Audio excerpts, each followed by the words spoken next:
अच्छा ये बताएं, पाकिस्तान को बदनाम करने के लिए एक साजिश रचाएगी, आप बताएं मेरा पाकिस्तान कैसा है?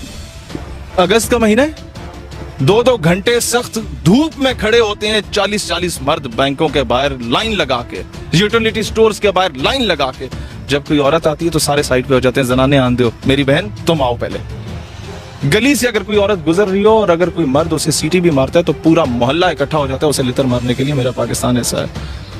किसी माँ बहन बीवी बेटी के साथ अगर कहीं पर ज्यादती होती है तो सबसे ज्यादा एहतजाज इस मुल्क में होते हैं। मेरा पाकिस्तान ऐसा है। इंडिया में एक 7 साल की बच्ची के साथ ऑक्युपाइड कश्मीर में जब हिंदुस्तानियों ने की ना ज्यादती, तो बीजेपी, आरएसएस, शिवसेना, संघ परिवार, आर्य समाज, संगठन, शुद्धि, ये सारी तंजीमें निकल गईं।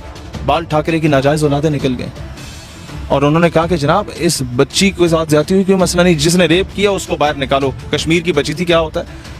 किसी ने हाईलाइट किया ये चीज? यहाँ पर जरा सा मामला हो जाता है तो उसको इतना बदनाम करके पेश किया जाता है। ये नहीं देखा जाता कि उसके पीछे हकायक क्या है, ये नहीं देखा जाता कि पब्लिसिटी स्टंट है या क्या चीज है। आपके Pakistan is the only country in the entire world जहां खवातीन को रिजर्व सीट दी गई है जनाब। पार्लियामेंट में आपके, अच्छा, मीडिया में हर दूसरी एंकर पर्सन औरत, मीडिया में हर दूसरी न्यूज कास्टर औरत। अच्छा, फिर आप चले जाएं उधर, नेवी में औरत है, एयरफोर्स में औरत है, पाकिस्तान आर्मी में औरत है, मजीद आगे जाए मेडिकल कोर में खवातीन है, सप्लाई कोर में खवातीन है, सिग्नल्स में खवातीन है, इंजीनियरिंग कोर में खवातीन है, टीचिंग फैकल्टी में देखो खवातीन है, आपको हॉस्पिटल्स में मेजॉरिटी खवातीन नजर आएंगी, आपको एयर होस्टेस में खवातीन नजर आएंगी, और आपको वजीर आजम इस्लामी जमहूरियत पाकिस्तान खातून नजर आएगी, आपको एक और जमात की प्रेसिडेंट खातून नजर आएगी, एक और जमात की खातून नुमा प्रेसिडेंट नजर आएगी। आपको खवातीन को कहाँ आप मुझे बताएं राइट्स नहीं दिए गए। सबसे ज्यादा मैं समझता हूँ इतने मर्द यहाँ पर एम्प्लॉयड नहीं है जितने खवातीन एम्प्लॉयड हैं। ये है पाकिस्तान जिसका एक नेगेटिव इमेज कुछ मस्खरे आके उड़ा रहे होते हैं, और ये फिर मेरा जिसम मेरी मर्जी वाले आके नंगा नाच करके तो फिर बोलेंगे जनाब ये तो बड़ी ज्यादती हो रही है, पाकिस्तान में राइट्स नहीं मिल रहे। मैं एक बात करता हूँ इसका सोल्यूशन, अगले 14 अगस्त को, मैं बल्कि उससे पहले एक बात बताऊं, जिस दिन हमने अपने नौजवानों का यूथ विंग में जब वुमेन विंग लॉन्च किया था ना सर, उस दिन मैं अपनी वालदा और अपनी बहन को साथ लेके गया था कि I am the president of my organisation, मेरी माँ और मेरी बहन मौजूद होगी तो लोगों की माँ बहन बीवी बेटी उनकी इज्जत महफूज होगी। और जितनी खवातीन को हमने इनवाइट किया उस पे लेटर पैड पे लिखा कि आपके वालिदैन का आना कंपलसरी है, कि उन्हें पता हो कि हमारी बेटी जो है she is in the safe hand. ये अपनी माँ को, बहन को, बीवी बेटी को लाते उस दिन, या वो औरत अपने भाई के साथ आती तो ये मामला ना, तो या छोटा सा बच्चा जाता है ना सर वो अपनी बहन के साथ, तो वो यूं फिर रहा होता है कि किसी की मजाल हो के हाथ लगा के देखे, कोई नहीं उंगली उठा के देखता। ये आपकी इंटेंशन पे होता है कि आप औरत को बेचना चाह रहे हैं। आप जब औरत को नंगा करके जब तक उसे नहाते हुए नहीं दिखाते ना तो आपका साबन नहीं बिकता। औरत के फिगर सामने करके आप लोग जनाब वो इश्तिहार नहीं चलाते बड़े बड़े वो क्या कहते हैं मोबाइल कार्ड्स के, और बड़े बड़े आपने वो चाय की पत्ती जब बेचनी होती है और फिर अपने देश का बिस्किट बेचना होता है तो पूरे मुल्क की मोहल्ले की खवातीन को जब तक नचवा नहीं देते आपके बिस्किट नहीं बिकते। आपने एक ब्लेड शेविंग फॉर्म के ऐड के लिए भी औरत को सामने लाके दिखाया होता है। आपने शैम्पू बेचना हो तो आपने जनाब औरत को नहाना लाजमी होता है मीडिया पे। औरत को पब्लिसिटी और एडवर्टीजमेंट का एक टूल बनाया गया। औरत का ये मकाम नहीं था कि जितना गिरा दिया गया है। जहां पर ये कहते हैं जी पाकिस्तान राइट्स नहीं दे रहा या इस्लाम राइट्स नहीं दे रहा, पता नहीं औरत को ये क्या करना चाहते हैं। इस्लाम में जब दुश्मन था मुसलमानों का हातिम ताई, जब उसकी बेटी आई हजूर अलैहिस्सलाम की बारगाह में, जब फतह हुई मुसलमानों को, तो हजूर एहतरामन खड़े हुए और अपनी काली कमली, अपनी चादर मुबारक उसके सर पे रखी कि बेटियां सांझी होती हैं, और सहाबा कराम को कहा कि ऐसे बेहतरीन घोड़े पे बैठाओ, बेहतरीन प्रोटोकॉल दो, बेहतरीन साजो सामान देके, इसे सिक्योरिटी देके इस खातून को इसके भाई की तरफ रवाना करो।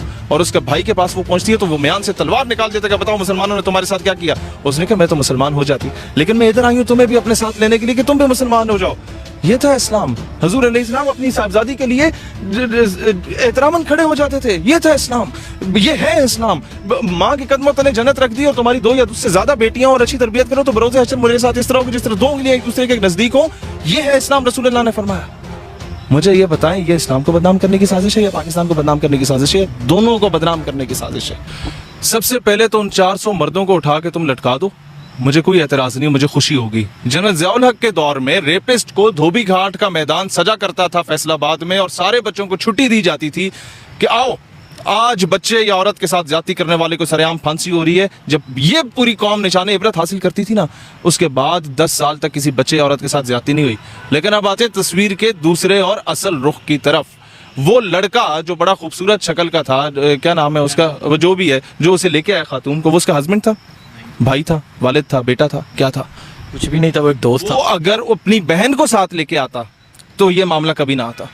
वो अपनी माँ को साथ लेके आता, जो भी लड़का था, मैं I feel sympathy for him.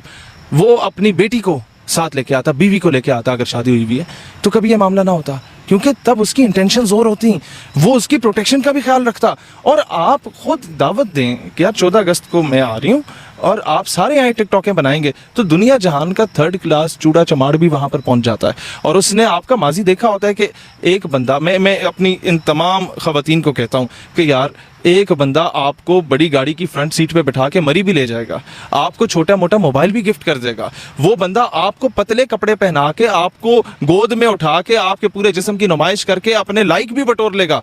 वो आपसे शादी नहीं करेगा, वो आपको अपने घर की जीनत नहीं बनाएगा। ये मैं कहना चाहता हूँ कि छोटे से मोबाइल गिफ्ट के पीछे, एक आइसक्रीम के पीछे, मरी के टूर के पीछे ना अपना मेयार गिराओ, ना पाकिस्तान की ख़वातीन का मेयार गिराओ, ना इस कौम की बेटियों का, ना अपने माँ बाप का मेयार गिराओ। उन लोगों ने अपनी गाय भैंसें बेच के तुम्हें यूनिवर्सिटी में पढ़ाया, उन लोगों ने अपने जेवर बेच के तुम्हें यूनिवर्सिटी में पढ़ाया। इसलिए नहीं पढ़ाया कि तुम लोग ये माँ बाप का नाम रोशन करने के लिए वहाँ पर जाओ। और मुहर्रम के महीने में, अगस्त के महीने में, 14 अगस्त को मीनार पाकिस्तान पे, जहां कायदे आज़म ने आज से 70 साल पहले, 75 साल पहले इस कौम से वादा किया था और माँ बहनों बेटियों की इज्जत नीलाम हुई थी, 14 अगस्त को ये काम करने की तो क्या बनती थी?